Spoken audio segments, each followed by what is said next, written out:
Bom, pessoal, o Papa convidou a gente para complementar esse trabalho, na verdade porque os filtros biológicos, ele estava na época com interesse de saber o que realmente tinha de micro-organismo, como que esses micro-organismos poderiam ser usados na análise microbiológica, né? Então, hoje está meio confuso esse negócio. Ele nos convidou. Então, meu nome é Ana Luísa, eu sou bióloga, eu tenho um laboratório lá em Santos, a gente tem uma equipe altamente qualificada. Então, além das análises de laboratório que nós fazemos, a gente também tem essa parte de consultoria. E aí a gente deu essa força nesse trabalho.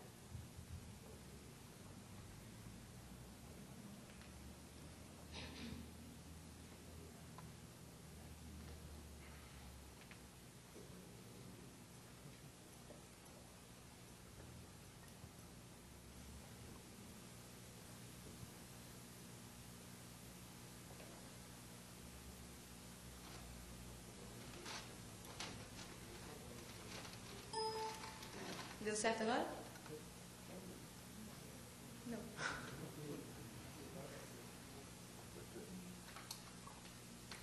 Bom, vou falar só rapidamente sobre a AQUA para vocês se localizarem. A gente presta consultoria e assessoria para as estações de tratamento de efluentes. Prestamos serviço também de biomonitoramento. Quando eu falo biomonitoramento, a gente avalia a qualidade de um ambiente não somente pelos parâmetros físico-químicos, como é geralmente feito, né? Mas pelo comportamento, pela ecologia dos organismos que vivem naquele ambiente, tá? E também temos um laboratório onde a gente faz os ensaios ecotoxicológicos, já ouviram falar nisso? Teste de toxicidade, onde a gente avalia também a qualidade de um efluente ou de uma água através de organismos vivos, né? A gente expõe um organismo a um determinado efluente e depois de um determinado tempo a gente vai ver se ele está vivo, se ele está morto, ou se ele se reproduziu ou não, se teve algum problema de mutação, tá? Então esses são os famosos ensaios ecotoxicológicos. E damos treinamento, principalmente em parceria também com o portal. E nesses treinamentos a gente aborda também a parte de operação dos tratamentos de efluentes, só que focado na microbiologia, tá? Pode passar. Bom, lá na estação de tratamento de efluentes, a gente faz desde a escolha do melhor tratamento. Então é muito comum o cliente não quer buscar um fornecedor do produto, né? Não quer procurar um fornecedor de equipamento. Então ele às vezes nos convida para quê? Para fazer uma avaliação do seu efluente e a partir daí dar indicações. Olha, o melhor é um lodo ativado, uma lagoeirada, ou é um MBR, né? Mais em relação a isso. Também damos startup, porque a época do startup é uma época muito complicada e que os engenheiros precisam dos biólogos nessa parte, porque se a gente conseguir fazer o acompanhamento dos micro-organismos durante esse período, a gente consegue fazer com que a estabilização da planta seja mais rápida. Porque os micro-organismos, eles nos dão todas as dicas de como está indo a operação da estação. Por exemplo, se tem falta de oxigênio, algumas bactérias específicas vão aparecer, ou se eu tenho desequilíbrio na dosagem de nutrientes, tem outras espécies que aparecem. Os protozoários, por exemplo, são altamente sensíveis à toxicidade, então qualquer efluentezinho mais tóxico que entra, eles já dão, né, uma resposta. Por isso, se a gente faz um acompanhamento da microbiologia ao longo do startup, e não só, né, nesse período, mas também em casos de monitoramentos, a gente consegue ter dicas de operações que às vezes poupa tempo e dinheiro também. Pode passar. No laboratório a gente faz os principais ensaios de água doce e também de ambiente marinho. Então todos esses nomezinhos lindos aqui são nomes de espécies, né, de organismos que são utilizados atualmente no Brasil e no mundo todo para fazer ensaios de toxicidade e avaliar o efeito daquele composto ou de um grupo de compostos no ambiente. Além desses ensaios, a gente também tem o TIE, que é muito interessante. Às vezes a sua estação está sendo operada pelo Papa, tudo de bom, né, lá na APA, só que em algum determinado ponto vocês começam a ter no efluente tratado a presença de toxicidade. E aí então começa a fugir totalmente da área de engenharia, né? Então nesses casos a gente já tem uma solução para isso. A gente leva uma alíquota daquele efluente para o laboratório, fraciona ele em mais ou menos 36, são 36 possíveis manipulações, onde a gente simula em laboratório várias situações. Por exemplo, eu pego esse efluente e coloco para aerar.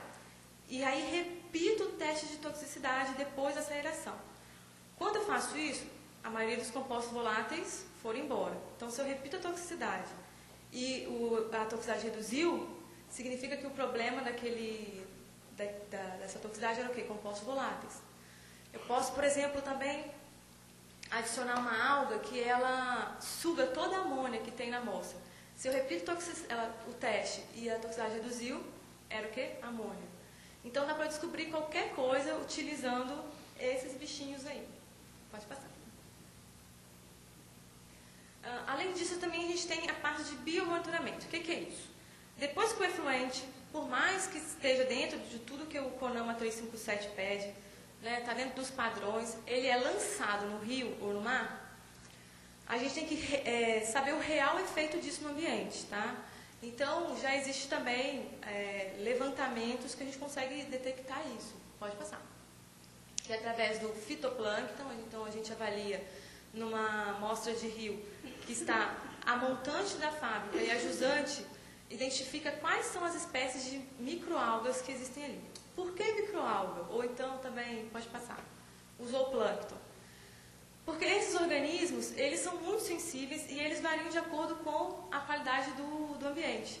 Então, se eu tenho problema de uma água, um efluente muito ácido, por exemplo, indo para o rio, esses bichinhos começam a desaparecer do ambiente. Então, a gente tem uma avaliação rápida se está tendo algum impacto real ou não. Pode passar. O bentos são aqueles organismos que vivem lá no fundo, no sedimento. Né? Então, vocês imaginam aqueles bichinhos que vivem lá no sedimento que não podem se locomover. Qualquer poluiçãozinha que chega, eles são os primeiros a serem atingidos. Então, também é muito importante avaliar a qualidade dos organismos bentônicos antes e depois do descarte dos efluentes. Pode passar. E, obviamente, também os peixes, né, que a gente chama de ictiofauna. Tem peixe que é muito esperto, né? Ele está nadando lá no rio, daqui a pouco sente que chegou um ambiente com mais toxicidade, um ambiente com um nível de poluição mais alto, ele não continua, ele volta. Então é muito comum, quando a gente faz esses tipos de estudo, encontrar certas espécies de peixe a montante do descarte dos efluentes e outras completamente diferentes a jusante. Isso é uma boa indicação. Pode passar. E a gente está sempre se atualizando. Esse ano nós já fomos para 2 congressos internacionais, um só sobre tratamento de água e efluentes e outro sobre essa parte de monitoramentos ambientais, de uma forma geral, só que foi bem específico para o setor de celulose e papel. Pode passar. Bom, agora vamos começar a falar especificamente do trabalho que foi feito lá na Cultrap. Bom, a poluição provocada pelas indústrias de bebida se caracteriza por produzir resíduos formados por moléculas orgânicas e de difícil decomposição. Vocês até viram em alguns gráficos que o Papa mostrou de DQO, né? Então, assim sendo, para tratar os efluentes gerados por esse tipo de indústria, é necessário um complexo sistema de tratamento. Por exemplo, o que o Papa mostrou, né? Uma junção de filtros biológicos e lagoas ou lodos ativados. Pode passar. Só que é o seguinte, a eficiência desses 2 tratamentos, né, que os 2 são biológicos, vai depender de quê? Dos micro-organismos, porque a gente está falando de tratamento biológico. Então, se os bichinhos lá da estação resolvem não mais funcionar, automaticamente a gente vai ter uma saída de DBO elevada, saída de DQO elevada, sólidos, né? Então, é diretamente proporcional. Organismos saudáveis, tratamento também eficiente. Então, a riqueza e a quantidade desses organismos vai variar em função do ambiente que eles se desenvolvem, isto é, dos parâmetros fisicoquímicos. Então, quando o engenheiro projeta uma estação de tratamento biológico, ele leva em consideração todas as características do efluente, né? Carga orgânica, enfim. Só que ao longo dos períodos de operação, a gente também tem uma interação com o pessoal da indústria, né? Então, eu quero fabricar um produto novo. Esse produto novo, que vai gerar um efluente novo, pode mudar completamente a saúde e a performance da estação. Por quê? Porque novos micro-organismos vão ter, ou aqueles micro-organismos vão se adaptar, ou novos vão surgir. E esse tempo de adaptação pode ser mais lento, mais demorado, pode não conseguir, né? Pode passar. Então, a natureza desses micro-organismos também é característica da idade do lodo, do nível de oxigênio, do nível da qualidade do efluente que está vindo do despejo industrial. Ou seja, imagine se você fosse uma bactéria. Se você ia gostar de um dia receber 5.000 miligramas litros de DBO e no outro dia receber só 1.000.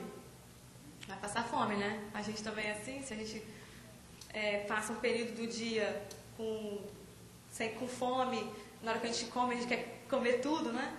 É a mesma coisa. Então, os micro-organismos, eles têm uma faixa ideal de carga orgânica para receber e para conseguir se desenvolver bem no efluente. Tá? Pode passar. E, principalmente, a minha preocupação é muito grande sempre com a toxicidade, que é um assunto que está começando a ficar em alta agora. Muitas pessoas ainda não entendem sobre como monitorar, o que é essa toxicidade, né? Mas qualquer produto, qualquer composto químico pode causar toxicidade, tá? Pode ser um composto orgânico, pode ser um composto, podem ser metais. Numa indústria de bebidas mesmo, às vezes está produzindo um tipo de suco e aí você tem, né, todos os micro-organismos bem desenvolvidos e tudo. Aí, na outra semana vai produzir uma bebida que leva álcool, por exemplo. Já muda totalmente a performance da estação. Então, tudo isso aí tem a ver com a toxicidade do efluente.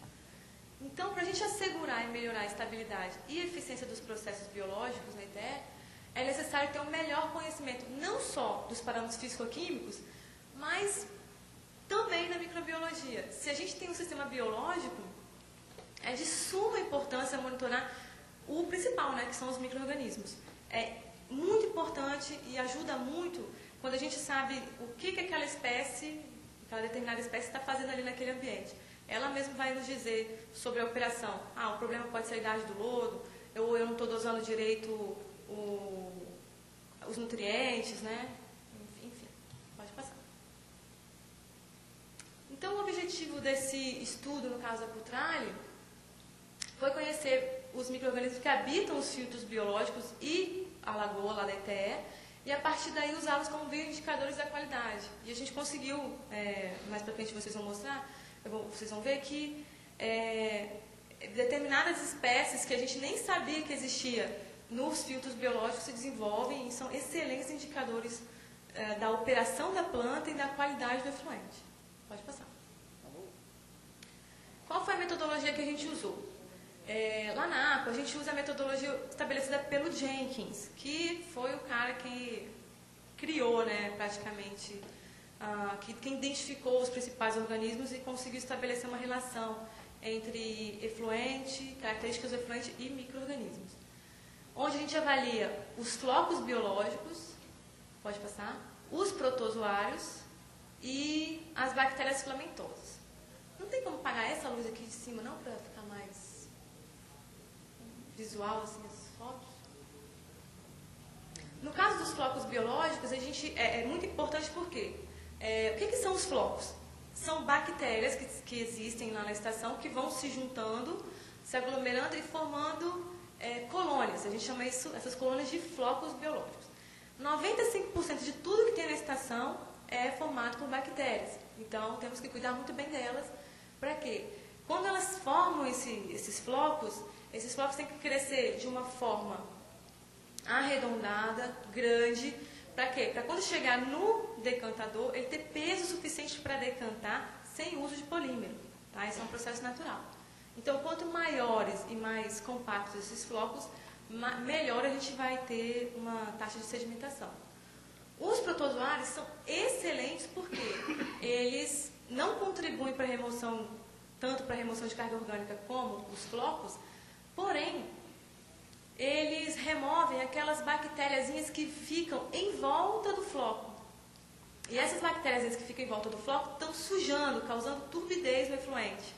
Então, eles se alimentam dessas bactérias, então há uma interação onde as bactérias podem se desenvolver porque os protozoários vão estar ali por perto para se alimentar delas e não deixar que elas causem turbidez no efluente tratado. E as filamentosas, elas são muito importantes porque em boa quantidade, elas conseguem ajudar na formação do floco e também na remoção de carga orgânica. Só que se elas se desenvolverem demais, elas causam o que a gente chama de buque inflamatoso. Aí, problema, porque vai ter problema de arraste lá no decantador secundário, né? Entre outros problemas. Mas, por outro lado, quando a gente consegue enxergar, está fazendo análise toda semana, de uma semana para outra você percebe que tem um aumento de uma determinada filamentosa, a gente tem a indicação certinha do que aconteceu. Ou foi problema de entrada de óleo, ou foi problema de aeração, ou descarte de lodo que já está atrasado, eu devia ter feito, não fez ainda. Enfim, elas são excelentes dedos duros dos operadores. Pode passar. O que é o princípio dessa análise?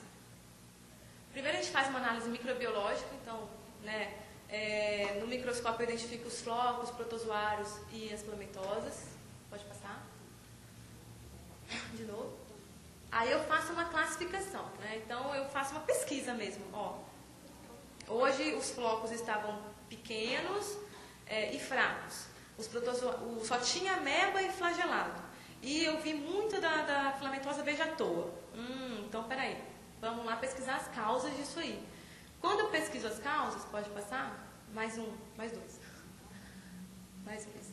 Eu consigo tomar as ações corretivas. Por quê? Então eu vi flocos pequenos. Poxa, então eu tenho um indício de que entrou ou um efluente muito tóxico, ou um pH meio ácido. Também vi só ameba e flagelado. Ameba e flagelado, sabe aqueles seres pebinhas? Que ninguém dá nada por eles? É eles mesmos. O ambiente está todo sujo, cheio de toxicidade, oxigênio baixo, eles estão lá. Então, realmente, mais um indício de toxicidade. Aí eu vou lá e vejo a beija à toa, que gosta de oxigênio baixo. Então, posso ter dois problemas aí, né? Oxigênio baixo e toxicidade. Se é feito um monitoramento diário do teor de oxigênio, a gente vai saber qual é a causa e muitas vezes a gente consegue tomar atitudes, ações muito mais rápido que se tivesse que, sei lá, esperar uma análise físico-química ficar pronta, né? Enfim. Porque nem sempre, né? Estou com oxigênio baixo, então meu ambiente está ruim. Às vezes a gente tem um teor de oxigênio baixo e nós temos micro-organismos totalmente adaptados àquele ambiente, tá? Então eu faço uma análise qualitativa, pode ir passando, onde eu identifico a presença dos micro-organismos, bactérias, protozoários, metazoários no reator biológico. Vejo se eles estão vivos ou mortos, isso também é possível ver, porque tem alguns organismos que são muito ativos e ele tem uma coloração, então quando a gente vê no microscópio que ele está meio cinza, eu sei que morreu, e aí geralmente morreu recentemente. Se o comportamento dele é habitual ou não, eu tenho organismos, por exemplo, que eles ficam fixos num pedúnculo, sempre fixo no floco. E aí, de repente, eu vejo ele andando feito um louco lá no efluente. Então, quando eu vejo essa situação, é batata. Entrou um efluente tóxico recentemente. Pode passar. O grau de diversidade é muito importante, porque não adianta eu ter vários organismos de uma única espécie. O importante é eu ter um pouquinho, pelo menos, de cada um, né? Se tiver uma espécie predominante, para quem está fazendo análise é importante, porque vai saber aquela espécie ela só aparece quando está com falta de nutriente, por exemplo. Então, se eu tenho um predomínio daquele organismo, eu sei que está faltando nutriente. E é muito importante fazer um acompanhamento pelo menos uma vez por semana, que a gente vai conseguir identificar se ocorreu alguma mudança drástica ou não na população dos micro-organismos, principalmente dos protozoários. Pode passar. E também fazemos uma análise quantitativa, onde a gente quantifica quantos flocos tem e qual o tamanho deles, né? e quantifica mesmo quantos protozoários tem de cada espécie. Pode passar. Bom, no primeiro, o que a gente avalia, em primeiro lugar, são os flocos biológicos, onde a gente avalia tamanho, forma, consistência e a patologia deles. Pode passar. Mais um. Para vocês terem ideia, às vezes eu olho no microscópio e eu vejo isso aqui, tudo pequenininho. Esses flocos muito miudinhos, quando eles chegam lá no decantador secundário, eles não têm peso para sedimentar. E é aí que muitas vezes o operador começa a gastar dinheiro com polímero. Mas ele estar desse jeitinho aqui tem uma patologia, tem uma causa para ele estar assim. E geralmente está relacionado ou com uma vazão mais elevada, ou com a entrada de um efluente muito tóxico, né? Às vezes um operador lança alguma coisa, ou um equipamento transborda, e esse transbordo vai parar na estação, e de repente podia ter sido lançado num tanque de emergência, e aí só depois ser lançado aos poucos no efluente, né? Então tudo isso aqui tem uma causa, né? Já essa outra situação aqui é um floco lindo. Vocês percebem que ele é lindo? Ele é grande, compacto, não tem espaços vazios no meio dele. Olha em volta como é tudo limpinho, porque todas as bactérias estão aderidas ali. Então é um floco ideal. E aí o que a gente faz? A gente faz a contagem deles no microscópio.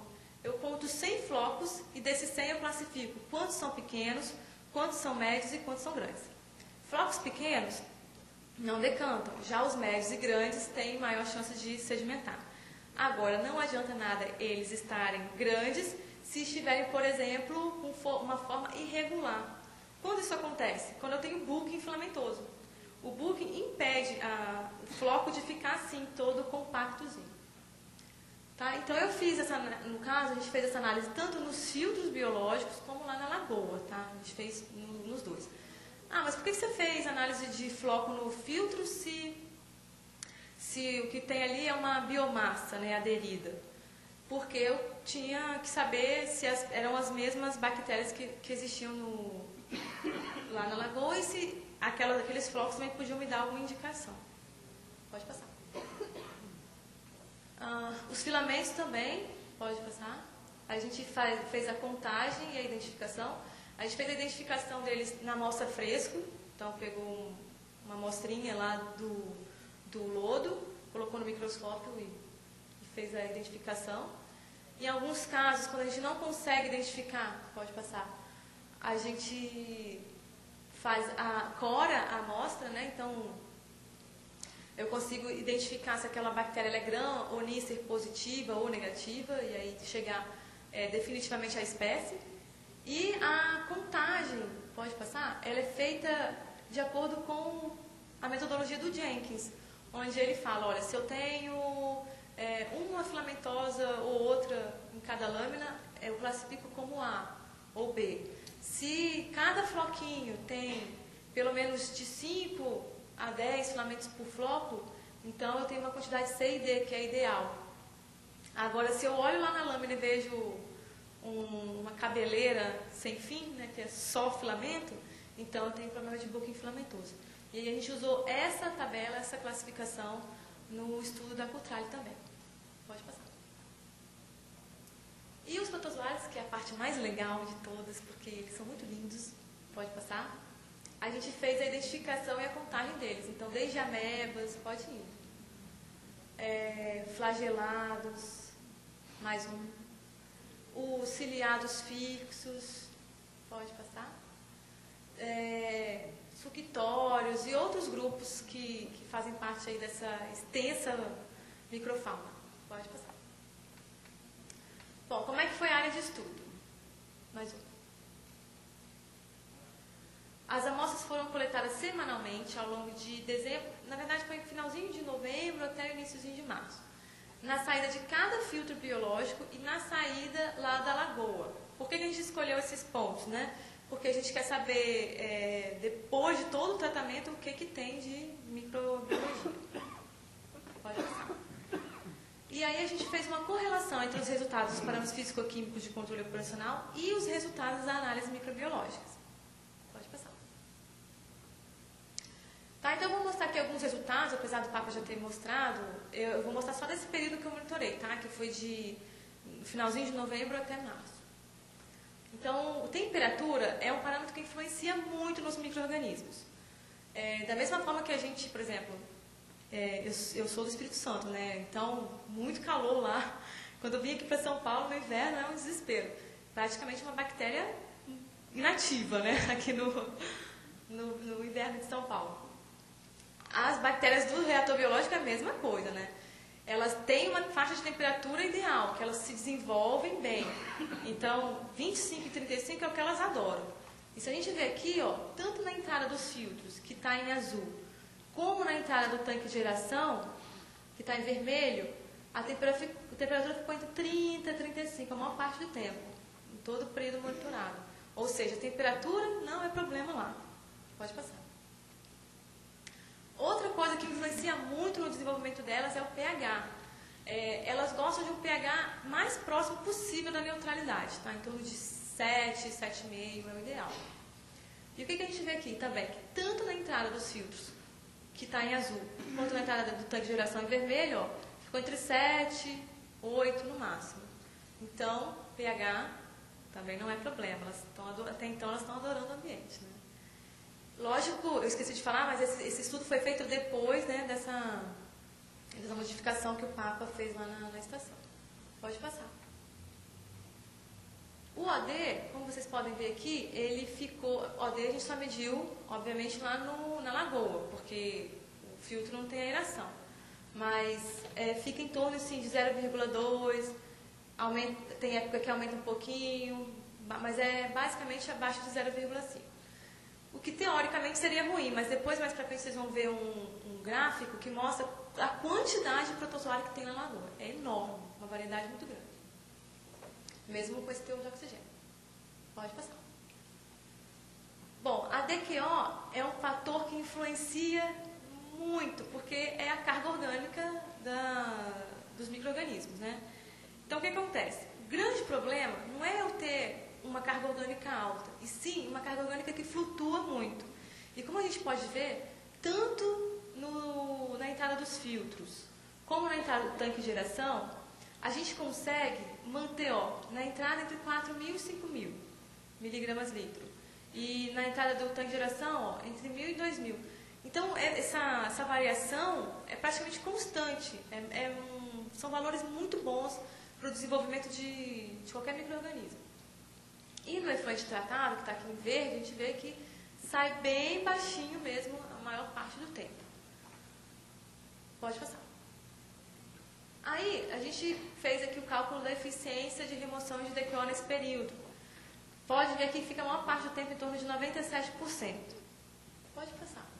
Aí teve esse período aqui, ó, que ficou ruim, mas mesmo assim não foi tão ruim, porque baixou para 80%, 90%. Tem muitas estações por aí que trabalham com essa eficiência, né? E aí, o que a gente vê? Volta só mais um slide, por favor.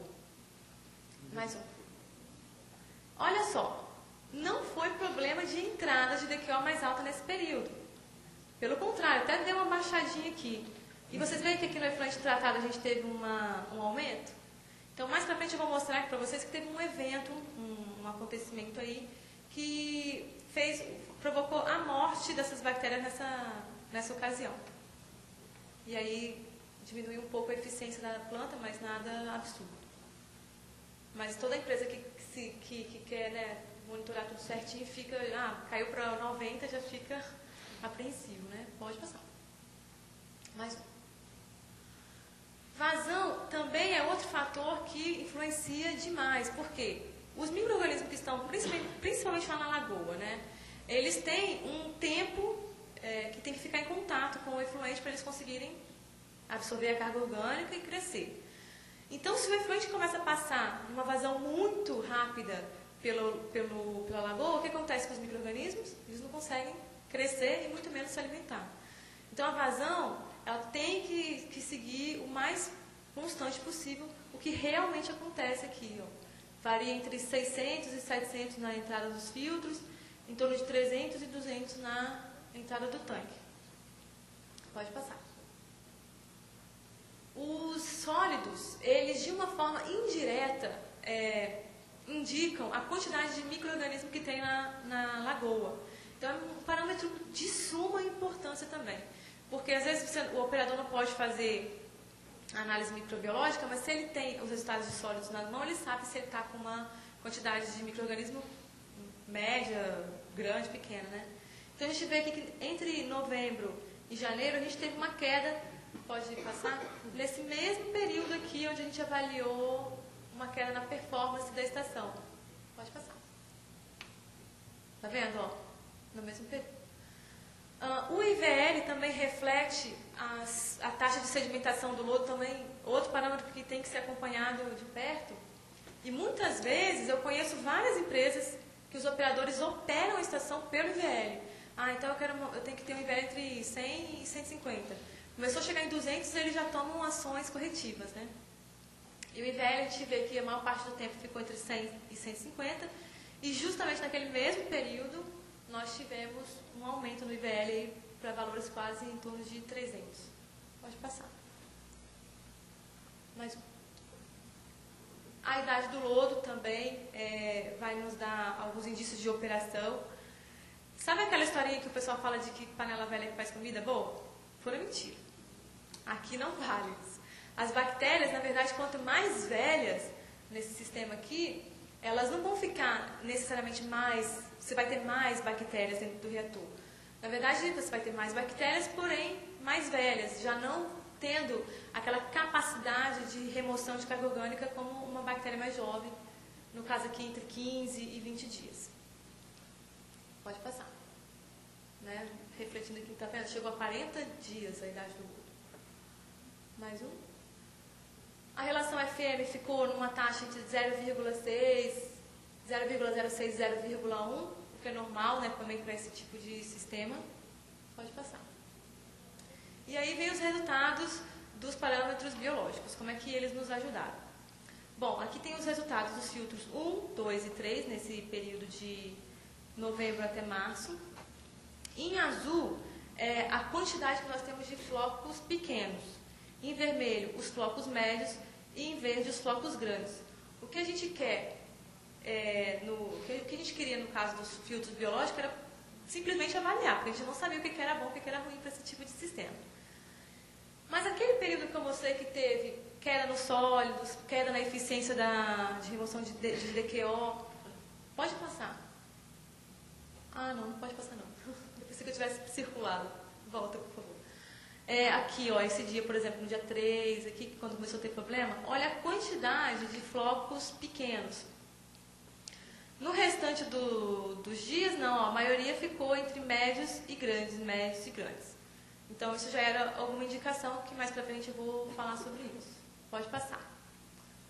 Na época que os flocos estavam pequenos, dá pra ver daí, gente? Tá meio claro, né? Já são lindos esses flocos, são maravilhosos, mas quando eles estavam pequenos era desse jeito que eles estavam. E, por outro lado, quando eles estavam grandes, pode passar. Olha, que lindo, bem melhor, né? Então, realmente, o filtro biológico tem um poder de agregar os flocos de uma forma surpreendente, né? E você vê que não fica nada, nem um resíduozinho do lado de fora, fica bem limpinho e fluente. Pode passar. Já no tanque de geração, olha o que acontece. Naquela época que a gente teve o problema, ó, aqui nesse período, pode passar? Ai, gente, saiu. Não, pode voltar. Eu pensei que eu tivesse circulado, desculpa. Que foi nesse período aqui entre 3 e 23 de dezembro, ó, foi um período que a gente teve uma alta concentração de flocos pequenos. Depois isso foi melhorando, tivemos um probleminha aqui de novo em fevereiro, né? Mas bem pontual. Pode passar. Veja como ficou a foto no microscópio do floco pequeno. Era assim a imagem que a gente tinha. Totalmente diferente lá dos filtros, né? Então a gente vê aqui que tem muitos buracos nos flocos. Então esse tipo de floco, ele chega no decantador, é muito difícil decantar. Principalmente se tiver filamentosa, não é o caso aqui, mas se tiver muita filamentosa não adianta nem dosar polímero, porque não decanta. Pode passar. Mas, no geral, a maior parte do tempo os flocos estavam assim, que é um floco bem compacto. Ele tem umas filamentosinhas que, nesse caso, nunca atrapalhou em nada, pelo contrário, sempre foram benéficas, tá? Então, para vocês terem aí uma imagem totalmente diferente uma da outra, né? Pode passar. Aí, os protozoários. Bom, no caso dos filtros, pra gente era um desafio saber o que tinha lá. A primeira vez que eu fui, que o Papa já colocou uma amostrinha para mim lá no microscópio, né? Quando eu vi, minha primeira pergunta, mas isso aqui não é do filtro biológico, né? Porque tudo que eu tinha lido de floco de filtro até o momento falava que só tinha fungo, uma filamentosa chamada beija-toa, ameba. Quando eu olhei, tinha rotífero, tinham todas as espécies praticamente. Mas as mais comuns que a gente encontrou realmente foram as amebas. Aí você tem que clicar em cima do nome ameba aí. Aí, ok. Tá meio lento, mas ela daqui a pouco vai abrir. Isso. Aí você clica naquele quadradinho para aumentar. Aí. Ó, aqui está o organismo. Isso. Vocês conseguem ver ele se movimentando bem lentamente? Tá vendo? Então, essa é a famosa ameba, que no filtro biológico era muito comum. Se eu encontrasse a ameba lá na lagoa, por exemplo, eu ia ficar desesperado, porque a ameba é um organismo típico de oxigênio baixo, de ambientes com muita carga orgânica, que era realmente o caso dos filtros biológicos. Ou seja, encontrar a ameba no filtro biológico era a coisa mais normal do mundo, né? Mas teve épocas que a gente só encontrou a ameba, então nessas épocas a gente sabia que a coisa não estava muito boa. Agora você clica em cima aqui dessa figura, por favor. Outro organismo que a gente encontrava com muita facilidade eram os paraméciums, que são ciliados, que ficam livres entre os flocos. Olha como é a interação que eu falei para vocês. Está vendo que eles estão bem na beirinha do floco? Os paramécios, eles se alimentam justamente dessas bactérias que estão ao redor do floco. Então ajuda ele a ter esse formato arredondado. Então, às vezes a gente encontrava, assim, no mesmo floco, uns 20, era bem bonito. Ótimo. Agora, os ciliados carnívoros, que era também bem comum, é esse daqui, ó. Esse não. Esse. Os ciliados carnívoros são organismos que, se a gente encontrá-los em tanque de geração, de lodos ativados, por exemplo, é indício de idade do lodo alta. Mas aqui, ele era bem comum. E não tem, nos filtros biológicos não tem essa coisa de idade do lodo, né? Mas, então a gente conseguiu identificá-lo sempre nas melhores condições. Quando a gente encontrava uma eficiência de remoção de DQO em torno de 98%, sempre eles estavam em grande quantidade. Ou seja, no caso de filtros biológicos, eles são excelentes. Tá? Mas como é que a gente sabe a diferença de um para o outro? Porque esse daqui tem um pescocinho, né? Avantajado. Ó, esse aqui é o filhotinho dele. Isso aqui são flageladinhos que estão andando. Pode passar. Os nematóides são esses aqui. Pode clicar em cima da figura aqui, por favor. Os nematóides, eles são vermes e nas literaturas que eu encontrei sobre filtros, nem mencionava sobre ele, mas ele foi muito comum também. Também fácil de identificar, né? Qualquer um que veja um nematóide é fácil de identificar porque ele parece uma cobrinha.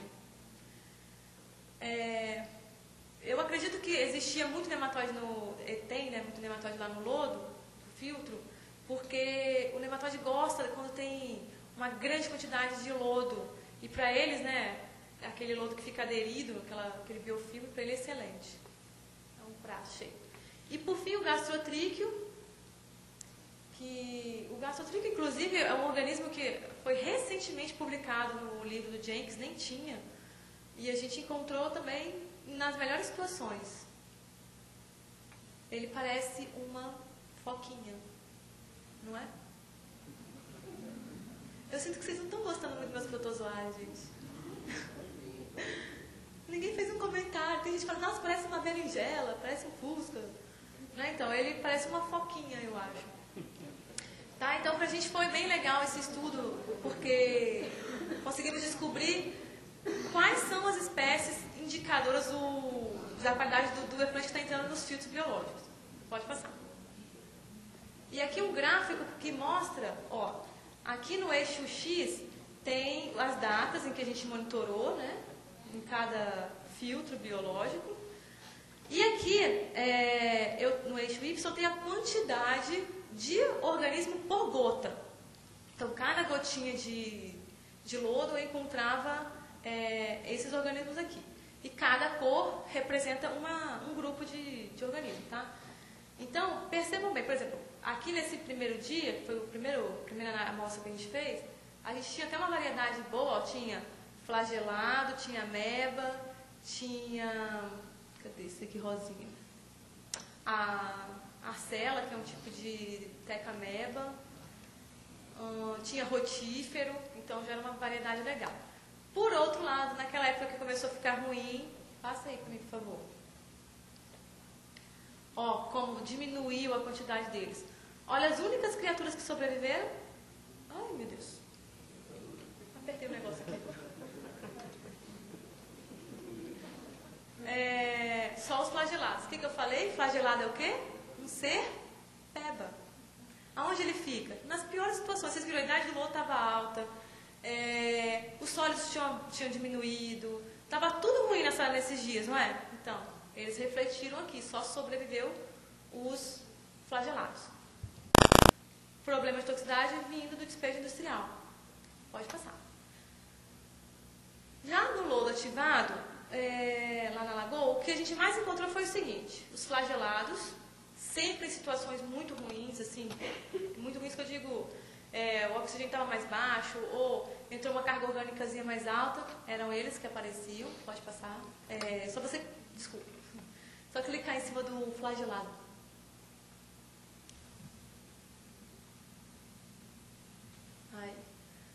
Para quem nunca viu um flagelado na vida, eis ele. Dá para ver? Se você clicar com o esquerdo, aí aumenta um pouco a tela. Aí, olha que lindinho. Aparecia, então, bastante flagelado na época, assim, que... Tanto quando tá bom quanto tá ruim, eles aparecem. Eles gostam de tudo. Além dos flagelados, os ciliados fixos, só para apertar aqui, em cima da figura, isso, que são as famosas vorticelas. Tá vendo aqui, ó? Ela tem um pedúnculozinho, ela fica grudada no floco. E aqui tem os cílios. E ela fica mexendo esses cílios o tempo todo e se alimentando. Agora a gente jogou num momento maior no microscópio para vocês verem bem, ó. Então aqui a gente tem os cíliozinhos que ficam se movimentando, e com esse movimento dos cílios eles conseguem absorver uma boa parte da carga orgânica. Então, estações de tratamento que tem esse tipo de protozoário é excelente, porque o problema com turbidez é zero praticamente, porque eles são altamente removedores de sólidos em suspensão. E ainda conseguem remover um pouquinho de carga orgânica também, né? E o outro também, volta só um pouquinho. Muito comum é a teca-ameba. Esse é muito lindo. Então, a teca-ameba, ó, tá vendo aqui? É uma ameba, só que com mais chique, né? Uma ameba com teca, com um protetor, vamos dizer assim, um escudo. Ele se movimenta os pseudópodes aqui, e a gente encontrou demais teca-ameba lá no efluente da Cutrale, lá na lagoa. Pode passar. Ficou tudo escuro. Certo? Então, também foi um excelente indicador, porque, por exemplo, a teca-ameba, essa espécie em específico, que é a arcela, todos os lugares que eu tinha encontrado eram, assim, ambientes que não estavam muito bons, tinha uma umidade do lodo muito alta. E nesse caso aqui não, a gente encontrou em situações favoráveis, então também demonstrou ser um excelente indicador. Pode passar. Aqui também, né, mesma coisa. Então, todos os dias, uma vez por semana foi feita análise dos protozoários. Aqui no eixo Y a gente tem a quantidade de organismos por gota e as cores, né, são as variedades, os grupos. A gente vê que aqui teve uma queda brusca também no dia 3 de dezembro. Pode passar. E depois aqui em janeiro novamente. Mas de uma forma geral, excelente. Olha esse dia aqui, 7 de janeiro. O que aconteceu no dia 7 de janeiro, papo? Estava muito bom para ser verdade. Né? Muito bom, muito bom. Pode. Foi a ressaca do final. Pode passar. Mais um. Por exemplo, esse aqui, ó, é uma data que a gente não avaliou toxicidade. Eu já não estava mais recebendo os resultados de alguns parâmetros, então não tem nem como avaliar o que aconteceu. Mas aconteceu. E provavelmente tem a ver com toxicidade. Pode ir. Aí as filamentosas, que a gente encontrou lá nos filtros biológicos. Beija à toa é uma espécie de filamentosa típica de... Ela gosta de 3 coisas. Ela gosta de idade do lodo alta, mas no filtro biológico isso não diz nada, né? Ela gosta de enxofre, também não era o caso. E ela também gosta de ambientes com oxigênio baixo. Então, era muito comum lá nos filtros. Pode passar. Encontramos também muito fungo, o que é super normal nesse tipo de ambiente, já que não tem aeração. E... Pode passar?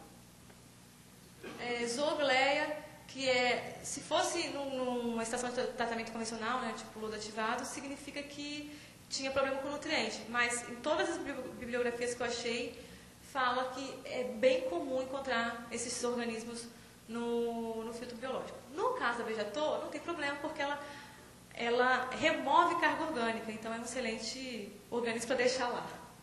Pode passar. Bom, o que eu falei da toxicidade, passa mais um, por favor. No dia 12 de janeiro, a gente fez um teste de toxicidade com a Daphnia. E fizemos no efluente bruto, antes de passar pelos filtros, logo depois de passar pelos filtros biológicos, e no efluente final tratado. O que nós identificamos? Tinha realmente uma toxicidade considerável, 14,39 é um valor considerável de CC50.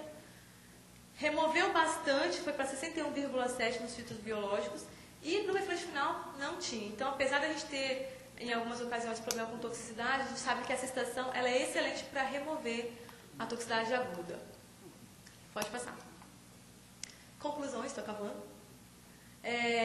Os sólidos totais para essa planta, a gente conseguiu identificar que em torno de 4.000 é um valor bem legal para eles operarem. Pode passar.